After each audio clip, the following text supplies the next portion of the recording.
Good day, sir. These are the things that I have learned from the chapter 1 of the lesson.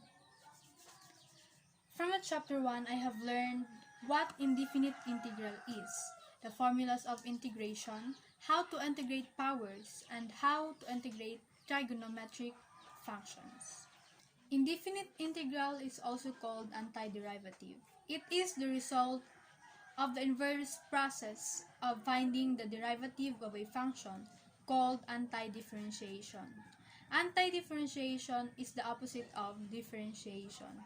For example, x cubed is the antiderivative of 3x squared, and 3x squared is the derivative of x cubed. Integral calculus is expressed in a form of this.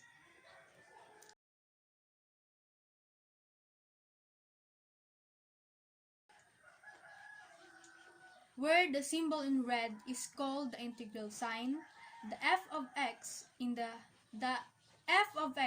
blue is the integrand or the function we need to integrate, while the f of x in green is called the particular integral, and the c in yellow is a constant of integration.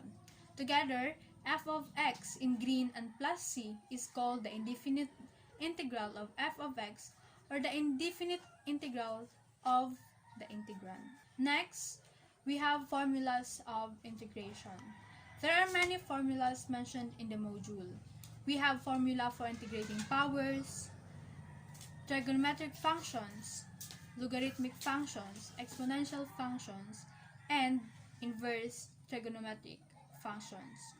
But in the chapter 1, it focuses more on the integration of powers and trigonometric functions. First, meron tayong ganitong formula, the integral sign only and the dx. So, to integrate this, just copy the variable na kasama ng d, then add the constant of integration or the plus c, or the c. So, for example, here we have the integral sign and the dx. It is understood na ang dx is 1, or may kasamang integer na 1. So, to integrate this, copy the variable na kasama ng d plus c. For example, here, dx is equal to x plus c. Next, du is equal to u plus c. dy is equal to y plus c. d theta is equal to theta plus c. Next, we have this formula. Ang gagawin lang natin is ilalabas ang a sa left side or ilalagay sa left side ng integral sign. At ang matitira sa loob is ang dx, which is pwede natin siyang i-integrate using the first formula, which results to x plus c. So, a times x plus c is ax plus c. For example, we have here 4 dx. Ilabas ang 4 sa kabila, sa left side, then ang matitira is dx. So, sa dx ay meron tayong x plus c. So, the final answer is 4x plus c. So, next formula is for powers.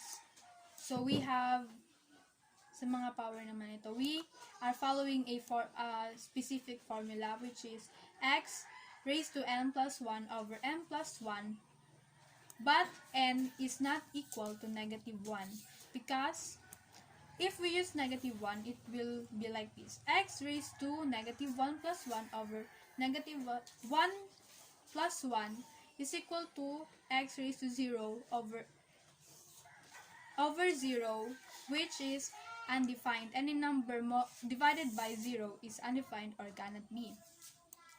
So, we have here x, for example, we have here x squared dx.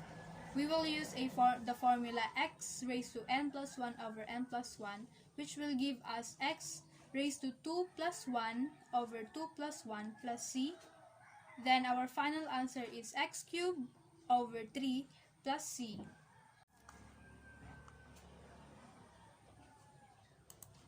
Last, we have this formula. This is for polynomial functions or functions with functions with two or more terms like this. To integrate this, just distribute the integral sign for each term.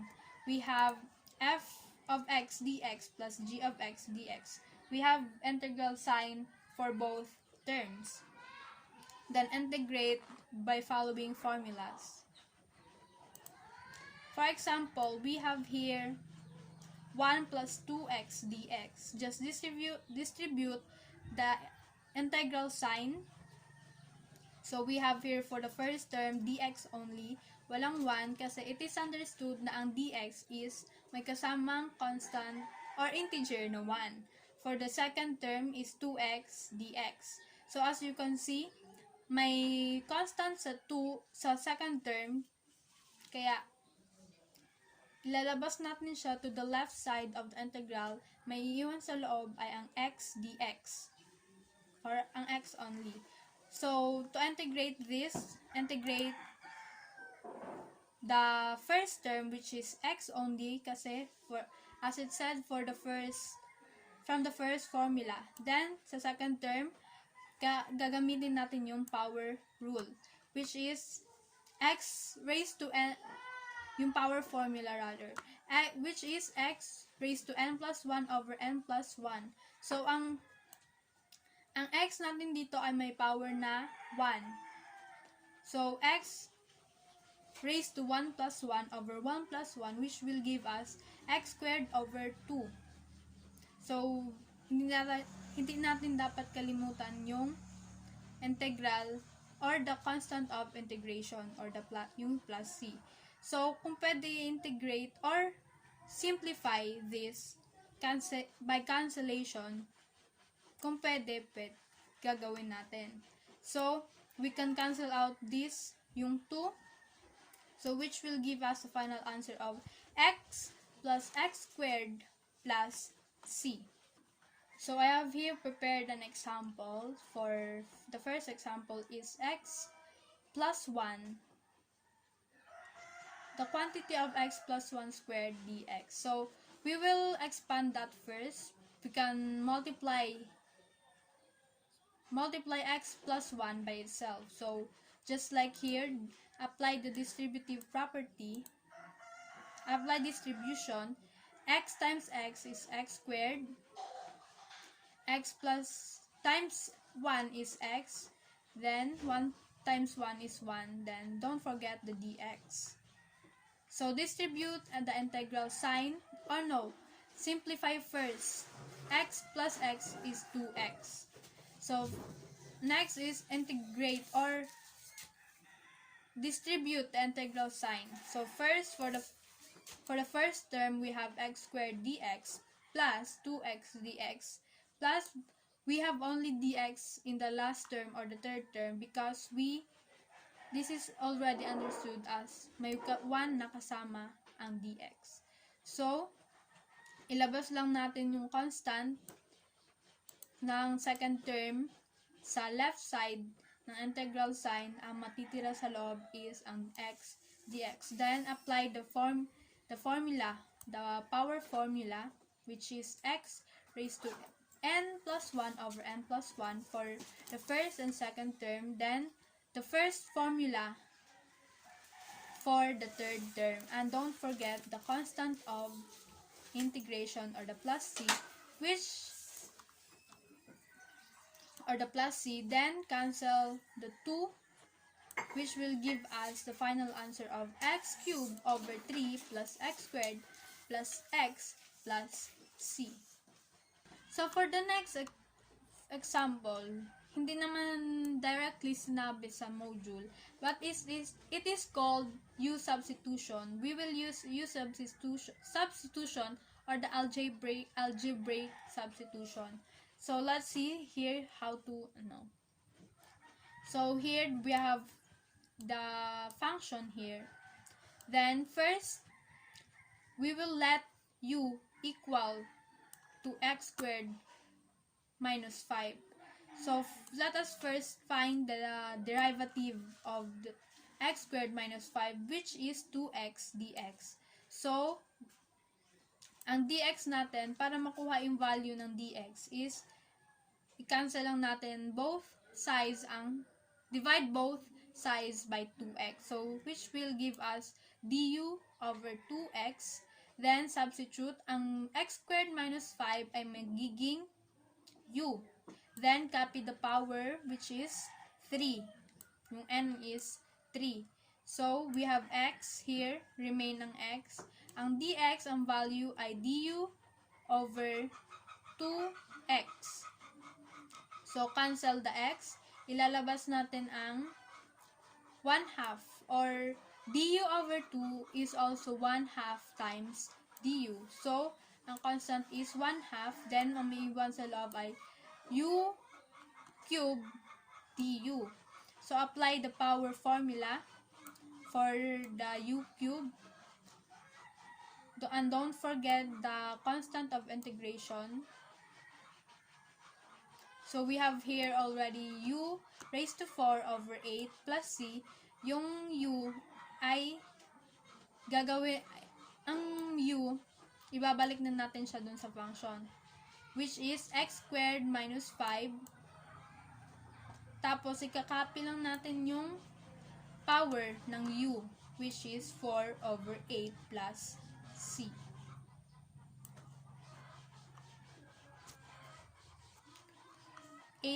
Squared minus 5 raised to 4 over 8 plus c, and this is the antiderivative of the function.